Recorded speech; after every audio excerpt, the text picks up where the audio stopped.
ನಮಸ್ಕಾರ ಸ್ನೇಹಿತರೆ. ಟ್ರಂಪ್ ಈ ಕದನ ವಿರಾಮದ ನೆಪದಲ್ಲಿ 5 ದಿನ ಹೊಡೆಯಲ್ಲ, 48 ಗಂಟೆ ಹೊಡೆಯಲ್ಲ, 10 ದಿನ ಹೊಡೆಯಲ್ಲ ಅಂತೆಲ್ಲ ನಾಟಕ ಮಾಡ್ತಾ ಭಾರಿ ದಾಳಿಗೆ, ಇಡೀ ಮಿಡಲ್ ಈಸ್ಟ್ಗೆ ಬೆಂಕಿ ಇಡೋಕೆ, ನೆವರ್ ಎಂಡಿಂಗ್ ವಾರ್ಗೆ ಅಂದ್ರೆ ಇರಾನ್ ಒಳಗಡೆ ಭೂಸೇನೆ ನುಗ್ಸೋಕೆ, ಹರ್ಮುಸ್ ಜಲಸಂಧಿಯನ್ನ ಕಂಟ್ರೋಲ್ ತಗೊಳ್ಳೋಕೆ, ಅಲ್ಲಿರೋ ಮುಖ್ಯ ದ್ವೀಪಗಳು ಕಾರ್ಗ್ island, Abu Musa, greater ಟಂಬ್, lesser ಟಂಬ್ ಇವುಗಳನ್ನೆಲ್ಲ ವಶಕ್ಕೆ ತಗೊಳ್ಳೋಕೆ, ಆ ಮೂಲಕ ಇಡೀ ಜಗತ್ತಿನ ಆಯಿಲ್ ಸಪ್ಲೈಯನ್ನ ಮುಷ್ಟಿಗೆ ತಗೊಳ್ಳೋಕೆ ಪ್ರಯತ್ನ ಪಡ್ತಾ ಇದ್ದಾರಾ. Number 1 country America oil produce ಮಾಡೋದ್ರಲ್ಲಿ. ಅದು ಬಿಟ್ಟರೆ ಜಗತ್ತಿನ ಅತಿ ದೊಡ್ಡ ಆಯಿಲ್ ರಿಸರ್ವ್ ಇರೋದೆಲ್ಲಿ? ಈ ಗಲ್ಫ್ನಲ್ಲಿ. ಆಮೇಲೆ ವೆನೆಜುವೆಲಾ ಆಲ್ರೆಡಿ ಕಂಟ್ರೋಲಿಗೆ ಬಂದಾಗಿದೆ.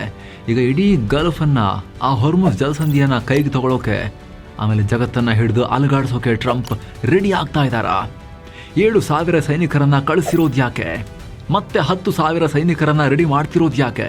ಆಲ್ರೆಡಿ 40-50,000 ಸೈನಿಕರನ್ನ ಅಲ್ಲಿಟ್ಟಿದ್ರು ಕೂಡ, ಏರ್ಕ್ರಾಫ್ಟ್ ಕ್ಯಾರಿಯರ್ಗಳನ್ನ ಇಟ್ಟಿದ್ರು ಕೂಡ, ಈ ಕದನ ವಿರಾಮದ ಮಾತುಕತೆಯ ನಾಟಕ ಮಾಡ್ತಾ ಮತ್ತಷ್ಟು ಸೈನಿಕರನ್ನ ಅಲ್ಲಿಗೆ ಪುಷ್ ಮಾಡ್ತಿರೋದು ಯಾಕೆ? ವಾಯುಪಡೆಯ ಹೊಸ ತುಕಡಿಗಳನ್ನ, ಸ್ಕ್ವಾಡ್ರನ್ಗಳನ್ನ ಕೂಡ ಕಳಿಸ್ತಿರೋದು ಯಾಕೆ? ಟ್ರಂಪ್ ಆಡ್ತಿರೋ ಆಟವನ್ನ ಡಿಕೋಡ್ ಮಾಡ್ತಾ ಹೋಗೋಣ ಸ್ನೇಹಿತರೆ. ಕಡೆ ತನಕ ಮಿಸ್ ಮಾಡದೆ ನೋಡಿ. ನೀವು ನೋಡ್ತಾ ಇದ್ದೀರಾ ಮಸ್ತ್ ಮಗ ಚಾನಲ್. ನಾನು ಅಮರ್ ಪ್ರಸಾದ್. ಸ್ನೇಹಿತರೆ, ಮೊದಲಿಗೆ ಈ 10 ದಿನದ ಗ್ಯಾಪ್ನಲ್ಲಿ ಅಮೆರಿಕ ಇಡ್ತಿರೋ ಹೆಜ್ಜೆಗಳನ್ನ ನೋಡಿ. 48 ಗಂಟೆಗಳಲ್ಲಿ 82ನೇ ಏರ್ಬೋರ್ನ್ ಡಿವಿಷನ್ನ ಕಮಾಂಡೋಗಳು, 7,000ಕ್ಕೂ ಅಧಿಕ ಯೋಧರು, ಅಲ್ಲದೆ ಬೃಹತ್ ಯುದ್ಧ ನೌಕೆಗಳು ಇರಾನ್ ಕರಾವಳಿ ಹತ್ತಿರಕ್ಕೆ ಜಮೆ ಆಗ್ತವೆ. ಆದೇಶ ಸಿಕ್ಕ ಕೇವಲ 18 ಗಂಟೆಯಲ್ಲಿ ನುಗ್ಗಿ ಹೊಡೆಯಬಲ್ಲ ಡೆಡ್ಲಿ ಪಡೆಗಳಿಗೆ ಲಗ್ಗೆ ಇಡ್ತಿವೆ. ಇದೇ ಕಾರಣಕ್ಕೆ ಡಿಫೆನ್ಸ್ ಎಕ್ಸ್ಪರ್ಟ್ಗಳು ಎಲ್ಲಾ ಪ್ಲಾನ್ ಅನ್ನ ಆಪರೇಷನ್ ಡಿ-ಡೇ ಅಂತಲೇ ಕರೀತಾ ಇದ್ದಾರೆ. ಅಂದ್ರೆ 2ನೇ ಮಹಾಯುದ್ಧ ಟೈಮ್ನಲ್ಲಿ ನಾರ್ಮಂಡಿ ಬೀಚ್ ಮೇಲೆ ಅಮೆರಿಕನ್ ಸೈನಿಕರು ದಿಢೀರ್ನೆ ನುಗ್ಗಿ ಕಾರ್ಯಾಚರಣೆ ಮಾಡಿದ್ರಲ್ಲ, ಅದೇ ರೇಂಜ್ನ, ಅದೇ ಸ್ಕೇಲ್ನ ಮೆಗಾ ಪ್ಲಾನ್ ಇರಾನ್ ವಿರುದ್ಧ ಅಮೆರಿಕ ರಚಿಸ್ತಾ ಇದೆ. ಮಾತುಕತೆಗೆ ಬಗ್ಗಿಲ್ಲ ಅಂದ್ರೆ ಕಂಡೀಷನ್ ಹಾಕಿರೋದು ನೋಡ್ತಾ ಇದ್ದಾರೆ. ಇವರು ಬಗ್ಗ ಥರ ಇಲ್ಲ ಇರಾನ್. ಸೊ ಅವ್ರು ಬಗ್ಗಿಲ್ಲ, ಹೊಡಿತೀವಿ ಅಂತ ಹೇಳಿ ಹೊಡಿಯೋಕೆ ಪ್ಲಾನ್ ಮಾಡ್ತಾ ಇದೆ ಅಮೆರಿಕ ಅಂತ. ಡೇಟಾ ನೋಡಿದ್ರೆ ನಿಮಗೆ ಈ ಆಪರೇಷನ್ನ ಸೀರಿಯಸ್ನೆಸ್ ಅರ್ಥ ಆಗುತ್ತೆ ಸ್ನೇಹಿತರೆ. ಆಲ್ರೆಡಿ ನಿಮಗೆ ಒಂದಷ್ಟು ಡೇಟಾ ಕೊಟ್ವಿ, ಇನ್ನು ಫರ್ದರ್ ಹೇಳ್ತೀವಿ ನೋಡಿ. 31ನೇ ಮರೈನ್ ಎಕ್ಸ್ಪಿಡಿಷನರಿ ಯೂನಿಟ್ನ 2,200 ಹೈಲಿ ಟ್ರೈನ್ಡ್ ಕಮಾಂಡೋಗಳು ಕೂಡ ಹೋಗಿ ಜಾಯ್ನ್ ಆಗಿದ್ದಾರೆ. ಇನ್ನು ಸಮುದ್ರದ ಕಡೆಗೆ ನೋಡಿದ್ರೆ ಅಲ್ಲಿ ನಡೀತಾ ಇರೋ ಮೂವ್ಮೆಂಟ್ಸ್ ಇನ್ನಷ್ಟು ಶಾಕಿಂಗ್ ಆಗಿವೆ. ಸೈನಿಕರನ್ನ ಮತ್ತು ಶಸ್ತ್ರಾಸ್ತ್ರಗಳನ್ನ ಹೊತ್ತೊಯ್ಯೋ USS ಬಾಕ್ಸರ್, USS ಟ್ರಿಪೋಲಿ ಹಾಗೂ USS ನ್ಯೂ ಆರ್ಲಿಯಾನ್ಸ್ ನಂತಹ ಬೃಹತ್ ಯುದ್ಧ ನೌಕೆಗಳು ಇರಾನ್ ಕಡೆಗೆ ಮುಖ ಮಾಡಿ ನಿಂತಿವೆ. ಜೊತೆಗೆ USS ಅಬ್ರಹಾಂ ಲಿಂಕನ್ ವಿಮಾನವಾಹಕ ಯುದ್ಧ ನೌಕೆ ಅರೇಬಿಯನ್ ಸೀನಲ್ಲಿ ಅಲ್ಲಿ ಬಂದು ನಿಂತ್ಕೊಂಡಿದೆ. ಅಷ್ಟೇ ಅಲ್ಲ, ಜಪಾನ್ನಲ್ಲಿದ್ದ 2 ಬೃಹತ್ ಮಿಸೈಲ್ ಡಿಸ್ಟ್ರಾಯರ್ ನೌಕೆಗಳನ್ನು ಕೂಡ ದಿಢೀರಂತ ಅರೇಬಿಯನ್ ಸೀಗೆ ಕರೆಸಿಕೊಳ್ಳಲಾಗಿದೆ. ಇಷ್ಟೊಂದು ಸೇನೆ, ಇಷ್ಟೊಂದು ನೌಕೆಗಳನ್ನು ಕೇವಲ ಕಾವಲು ಕಾಯೋಕೆ ಅಂತೂ ಅಮೆರಿಕ ಕಳಿಸ್ತಾ ಇಲ್ಲ ಸ್ನೇಹಿತರೆ. ಇದರಲ್ಲಿ 82ನೇ ಏರ್ ಬಾರ್ನ್ ಪಡೆ ಎಷ್ಟು ಫಾಸ್ಟ್ ಅಂದ್ರೆ, ಪೆಂಟಗನ್ನಿಂದ ಆದೇಶ ಸಿಕ್ಕ 18 ಗಂಟೆಗಳಲ್ಲಿ ಇವರು ಶತ್ರುಗಳ ನೆಲಕ್ಕೆ ಇಳಿದು ಆಪರೇಷನ್ ಶುರು ಮಾಡೋ ಸಾಮರ್ಥ್ಯವನ್ನು ಹೊಂದಿದ್ದಾರೆ. ಸೊ ಇಲ್ಲಿ ಟ್ರಂಪ್ ಮಾಡ್ತಿರೋದು very clear pre invasion staging, ಅಂದ್ರೆ ನೇರ ಕಾರ್ಯಾಚರಣೆ, ಅಂದ್ರೆ ಇನ್ವೇಡ್, ಒಳನುಗ್ಗಿ ದಾಳಿ ಮಾಡೋಕೆ, ಭೂ ಕಾರ್ಯಾಚರಣೆ ಶುರು ಮಾಡೋಕೆ ಮುನ್ನ ಸೇನೆಯನ್ನ ಸಜ್ಜುಗೊಳಿಸ್ತಾ ಇರೋ ವಿಧಾನ ಇದು ಟ್ರಂಪ್ದು. ಇರಾನ್ ಒಳಗೆ ನುಗ್ಗೆ ಬಿಡುತ್ತಾ ಅಮೆರಿಕ. ಸ್ನೇಹಿತರೆ, ಅಮೆರಿಕದ ಪ್ರಸಿದ್ಧ ಮಾಧ್ಯಮ ಆಕ್ಸಿಯೋಸ್ ರಿಪೋರ್ಟ್ ಪ್ರಕಾರ ಅಮೆರಿಕದ ಸೇನಾ ಸ್ವರೂಪವನ್ನು ನೋಡ್ತಾ ಇದ್ರೆ ಪೆಂಟಗನ್ ಅಧಿಕಾರಿಗಳು ಸೇನೆಯನ್ನ ಎಲ್ಲೆಲ್ಲಿ ಇಳಿಸಬೇಕು ಅನ್ನೋದಕ್ಕೆ 4 ಭೀಕರ ಬ್ಲೂ ಪ್ರಿಂಟ್ ಅನ್ನ ರೆಡಿ ಮಾಡ್ಕೊಂಡಿದ್ದಾರೆ. ಆ 4 ಟಾರ್ಗೆಟ್ಗಳು ಈ ತರ ಇದೆ ನೋಡಿ ಸ್ನೇಹಿತರೆ. ಮೊದಲನೇದು ಕಾರ್ಗ್ ಐಲ್ಯಾಂಡ್ ಅನ್ನ ವಶಕ್ಕೆ ಪಡೆಯೋದು. ಇರಾನ್ನ ಇಡೀ ಆರ್ಥಿಕತೆಯ ಜೀವನಾಡಿಯಾಗಿರೋ ಈ ದ್ವೀಪದ ಮೇಲೆ ದಿಢೀರ್ನೆ ಕಮಾಂಡೋಗಳನ್ನು ಇಳಿಸಿ ತೈಲ ರಫ್ತನ್ನ ಸಂಪೂರ್ಣವಾಗಿ ತಮ್ಮ ಕಂಟ್ರೋಲ್ಗೆ ತಗೊಂಡು ಇರಾನ್ನ ಕತ್ತು ಹಿಸುಕೋದು ಅಮೆರಿಕದ ಫಸ್ಟ್ ಪ್ಲಾನ್. 2ನೇ ಟಾರ್ಗೆಟ್ ಲಾರಕ್ ಐಲ್ಯಾಂಡ್ ಮೇಲೆ ಇನ್ವೇಷನ್. ಹೊರ್ಮುಸ್ ಜಲಸಂಧಿಯ ಮೇಲೆ ಇರಾನ್ ತನ್ನ ಕಂಟ್ರೋಲ್ ಇಟ್ಕೊಂಡಿರೋದೇ ಈ ದ್ವೀಪದ ಮೂಲಕ. ಇದರ ಮೇಲೆ ಅಮೆರಿಕದ ಬೂಟ್ಸ್ ಬಿದ್ದರೆ, ಕಾಲಿಟ್ರೆ ಅಮೆರಿಕನ್ ಸೈನಿಕರು ಕಂಟ್ರೋಲ್ ತಗೊಂಡ್ರೆ ಇರಾನ್ನ ಸಮುದ್ರದ ಪವರ್ಗೆ ಪೆಟ್ಕೊಳ್ಬೋದು. ನೆಕ್ಸ್ಟ್ ಅಬು ಮೂಸಾ, ಈ ದ್ವೀಪಗಳನ್ನು ಸೀಸ್ ಮಾಡೋದು. ಹಾರ್ಮುಸ್ ಜಲಸಂಧಿಯ ಪಶ್ಚಿಮ ದ್ವಾರದಲ್ಲಿರುವ ಅತ್ಯಂತ ಆಯಕಟ್ಟಿನ ಜಾಗ ನೀವು ಸ್ಕ್ರೀನ್ ಮೇಲೆ ನೋಡ್ತಾ ಇದ್ದೀರಿ. ಅಬು ಮೂಸಾ ಮತ್ತು ಅದರ ಪಕ್ಕದ 2 ಗ್ರೇಟರ್ ಟಮ್ ಮತ್ತು ಲೆಸರ್ ಟಮ್ ದ್ವೀಪಗಳನ್ನು ವಶಪಡಿಸಿಕೊಂಡ್ರೆ ಇಡೀ ಪರ್ಷಿಯನ್ ಗಲ್ಫ್ನ ಕಂಟ್ರೋಲ್ ಟ್ರಂಪ್ ಕೈಗೆ ಬರುತ್ತೆ. ನೆಕ್ಸ್ಟ್ 4ನೇ ಹಾಗೂ ಅತಿ ಭಯಾನಕ ಟಾರ್ಗೆಟ್ ಅಂದ್ರೆ ಇರಾನ್ನ ಒಳಗೆ ನುಗ್ಗಿ ನ್ಯೂಕ್ಲಿಯರ್ ಮೆಟೀರಿಯಲ್ನ, ಯುರೇನಿಯಂ ಸಂಸ್ಕರಿಸಿ ಇಟ್ಟಿದಾರಲ್ಲ 60%, ಅದನ್ನೆಲ್ಲ ಪ್ಯಾಕ್ ಮಾಡಿ ಹೊತ್ಕೊಂಡ್ಬರೋದು. ಇದು ಭಯಂಕರ ಚಾಲೆಂಜ್. ಇದು ಟ್ರಂಪ್ ಭುಜದ ಮೇಲೆ ಬಂದೂಕಿಟ್ಟ ಸೌದಿ UAE. ಇರಾನ್ ಮುಗಿಸೋಕೆ ದೊಡ್ಡ ಲಾಬಿ. ಸ್ನೇಹಿತರೆ, ಇಲ್ಲಿ ಇದು ಕೇವಲ ಟ್ರಂಪ್ ಪ್ಲಾನ್ ಮಾತ್ರ ಅಲ್ಲ, ಇಲ್ಲಿ ಟ್ರಂಪ್ಗೆ ಗಾಳಿ ಹಾಕೋಕೆ ದೊಡ್ಡ ದಂಡೆ ಇದೆ. ಮೇಲ್ನೋಟಕ್ಕೆ ಮಾತ್ರ ಅಮೆರಿಕ ಮತ್ತು ಇರಾನ್ ಕಿತ್ತಾಡ್ತಿರೋ ತರ ಕಾಣಿಸ್ತಾ ಇದೆ, ಜೊತೆಗೆ ಇಸ್ರೇಲ್. ಆದ್ರೆ ಟ್ರಂಪ್ ಬೆನ್ನ ಹಿಂದೆ ನಿಂತು ನೀವು ಯುದ್ಧ ಮಾಡಲೇಬೇಕು, ಇರಾನನ್ನ ಈ ಸಲ ಹೇಳಕ್ಕಾಗ್ದಿರ ಮುಗಿಸ್ಬೇಕು, ನಮ್ಗೆ ದೊಡ್ಡ ತಲೆನೋವಾಗಿದೆ ಇವ್ರದ್ದು, ಇವ್ರ ಮರ್ಜಿಲ್ ಬದುಕೋ ರೀತಿಯಾಗಿದೆ, ಇಡೀ ಪ್ರದೇಶದಲ್ಲಿ ಇವರ ಭಯ ನಮಗಿರಬಾರದು, ಪೂರ್ತಿ ಮುಗಿಸ್ಬಿಡಿ ಅಂತ ಹೇಳಿ ಟ್ರಂಪ್ ಕಿವಿ ಕಚ್ತಾ ಇರುವುದೇ ಸೌದಿ ಅರೇಬಿಯಾ.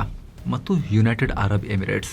ಮುಖ್ಯವಾಗಿ ಸೌದಿಯ ಯುವರಾಜ crown prince Mohammed bin Salman ಅವರಿಗೆ ಇಡೀ ಮುಸ್ಲಿಂ ಜಗತ್ತಿನ ಬಿಗ್ ಡ್ಯಾಡಿ ಆಗೋ ಆಸೆ ಇದೆ. ಇಡೀ ಮುಸ್ಲಿಂ ಜಗತ್ತಿನಲ್ಲಿ ಎಲ್ಲ ಪವಿತ್ರ ಕ್ಷೇತ್ರಗಳ ಕಸ್ಟೋಡಿಯನ್ ಆಗಿರೋದು ಸೌದಿ ಅರೇಬಿಯಾ. ಮಕ್ಕಾ ಇರೋದು, ಮದೀನಾ ಇರೋದು ಸೌದಿ ಅರೇಬಿಯಾದಲ್ಲಿ. ಆದರೆ ಈ ಇರಾನ್ ದೊಡ್ಡ ಚಾಲೆಂಜರ್ ಥರ ಅಣ್ವಸ್ತ್ರ ಮಾಡ್ಕೊಳ್ತೀವಿ. ಇಡೀ ಏರಿಯಾವನ್ನ ನಾವು ಈ ಪ್ರಾಕ್ಸಿಗಳನ್ನು ಇಟ್ಕೊಂಡು ಕಂಟ್ರೋಲ್ ಮಾಡ್ತೀವಿ, ಆಕ್ಸಿಸ್ ಆಫ್ ರೆಸಿಸ್ಟೆನ್ಸ್ ಹೆಸರಲ್ಲಿ ಅಂತ ಹೇಳಿ ಆಟ ಆಡ್ತಾ ಇತ್ತು. ಆದರೆ ಅದಿರಬಾರ್ದು. ಸೌದಿಯ ಪ್ರಶ್ನೆ ಮಾಡುವಂಥವ್ರು ಯಾರು ಉಳಿದಿರಬಾರ್ದು. ಹಾಗಾಗಿ ಮಲಗಿಸ್ಬಿಡಿ ಇರಾನನ್ನ ಅನ್ನೋದು ಸೌದಿಯ ಒತ್ತಡ ಅಮೆರಿಕ ಮೇಲೆ.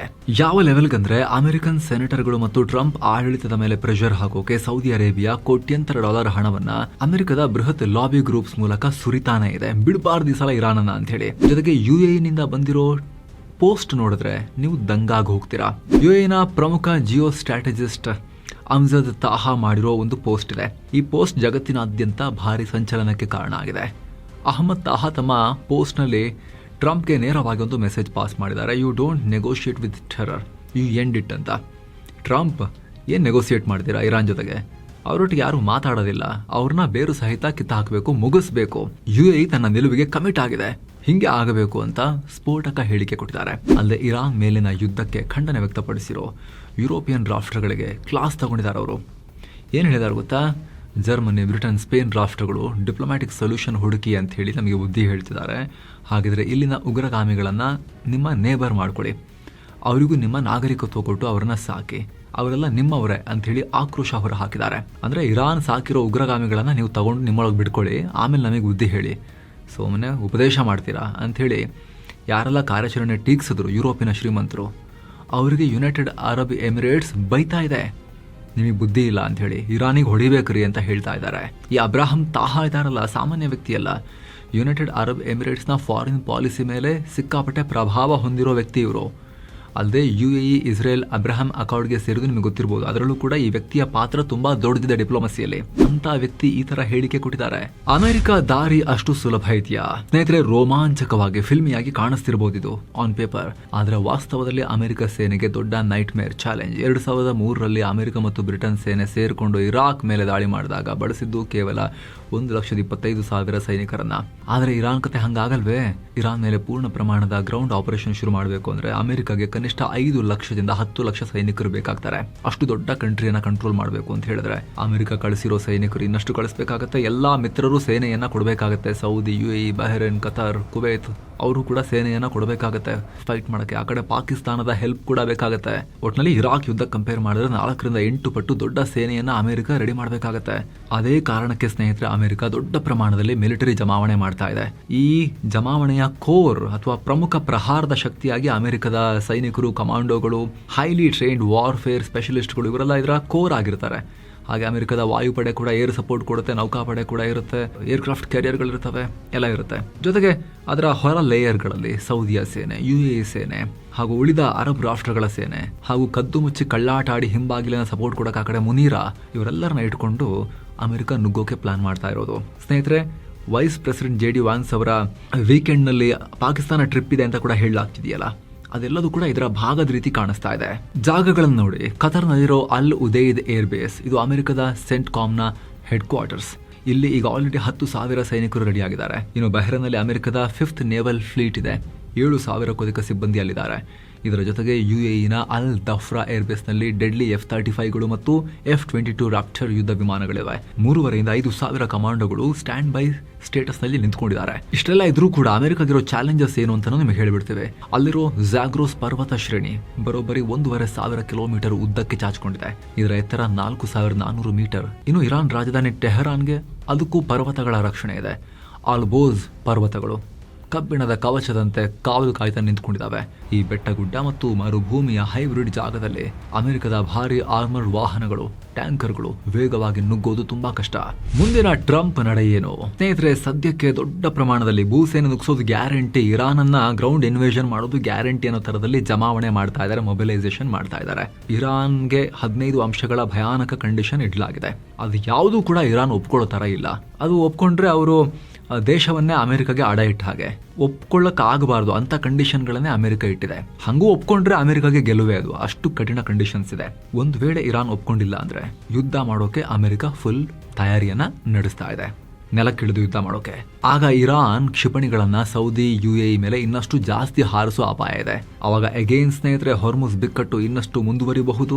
ಅಮೆರಿಕದ ಕಂಟ್ರೋಲ್ಗೆ ಯಾರು ಒಬ್ಬರು ಕಂಟ್ರೋಲಿಗೆ ಬಂದು ಅಲ್ಲೆಲ್ಲ ನೀಟಾಗಿ ಸಾಗಾಣಿಕೆ ಆಗೋ ತನಕ ಈ ಬಿಕ್ಕಟ್ಟು ಹಾಗೆ ಮುಂದುವರಿಬಹುದು. ತೈಲ ಬೆಲೆ $150-200 ಟಚ್ ಆದ್ರೂ ಆಶ್ಚರ್ಯ ಇಲ್ಲ ಅಂತ ಹೇಳಿ ಜಾಗತಿಕ ತಜ್ಞರೇ ವಾರ್ನಿಂಗ್ ಕೊಡ್ತಾ ಇದ್ದಾರೆ. ಹಾಗೆ ಅಲ್ಲಿ ಕೆಲಸ ಮಾಡ್ತಿರೋ ಹತ್ತತ್ರ 1 ಕೋಟಿ ಭಾರತೀಯರಿಗೂ ಕೂಡ ದೊಡ್ಡ ಚಾಲೆಂಜ್, ಅವರ ನೆಮ್ಮದಿಗೆ ದೊಡ್ಡ ಅಪಾಯ ಹಾಗೂ ಅವರ ಜೀವಕ್ಕೆ ಸೇಫ್ಟಿಗೆ ಚಾಲೆಂಜಸ್, ಸವಾಲುಗಳು ಎದುರಾಗಬಹುದು ಈ ಯುದ್ಧದಿಂದ. ಇದಕ್ಕೆ ಸಂಬಂಧಪಟ್ಟಂತೆ ಏನೇ ಅಪ್ಡೇಟ್ಸ್ ಬಂದರೂ ಕೂಡ ನಿಮಗೆ ವೆರಿಫೈ ಮಾಡಿ ತಲುಪಿಸ್ತಾ ಇರ್ತೀವಿ ಹಾಗೂ ಇದೇ ರೀತಿಯ ವಿಶ್ಲೇಷಣೆಗಳನ್ನು ಕೂಡ ನಿಮಗೆ ತಲುಪಿಸ್ತಾ ಇರ್ತೀವಿ ಸ್ನೇಹಿತರೆ. ಹಾಗಾಗಿ ದಯವಿಟ್ಟು ಸಬ್ಸ್ಕ್ರೈಬ್ ಮಾಡಿ. ಆಸಕ್ತ ವೀಕ್ಷಕರು ವಿಡಿಯೋ ಕೆಳಗಿರೋ ಜಾಯಿನ್ ಬಟನ್ ಮೂಲಕ ಮಸ್ತ್ಮಗ ಪ್ರೀಮಿಯಂ ಮೆಂಬರ್ಶಿಪ್ ಅನ್ನು ಕೂಡ ಸೇರೋದನ್ನ ಕನ್ಸಿಡರ್ ಮಾಡಬಹುದು. Thank you so much. ಎಲ್ಲೇ ಇರಿ, ದಯವಿಟ್ಟು ಸೇಫ್ ಆಗಿರಿ. ಮತ್ತೆ ಭೇಟಿ ಆಗ್ತಿರೋಣ. ನಮಸ್ತೆ.